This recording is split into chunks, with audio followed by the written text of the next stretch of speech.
Guys, তো সবাই কেমন আছো? আশা করি সবাই ভালো আছো। দেখতে পাচ্ছ কাঁকরোল আর আলু, কাঁকরোল আর আলু দিয়ে দারুণ স্বাদের একটি রেসিপি করে দেখাবো। তো প্রথমে আমি কাঁকরোলগুলিকে কুচি কুচি করে কেটে নেব, আলুগুলিকে কেটে নেব। আর এই ভাজাটার মধ্যে দেব হচ্ছে মাছের ডিম। এই দেখতে পাচ্ছ মাছের ডিম। তো নুন দিয়ে মাছের ডিম সিদ্ধ বসিয়ে দিয়েছি। তো মাছের ডিম আমার সিদ্ধ হয়ে গেছে। এখন আরেকটা কড়ার মধ্যে পেঁয়াজ কুচি দিয়ে দিলাম গরম তেলের মধ্যে। তো পেঁয়াজটা ভেজে নিচ্ছি। হালকা ভাজার পর এই দেখো কাঁকরোল আর আলু দিয়ে দেব,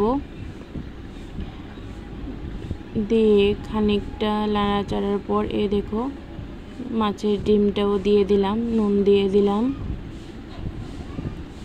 এখন হলুদ দিয়ে দেব, তারপর দিয়ে দিলাম কাঁচা লঙ্কা।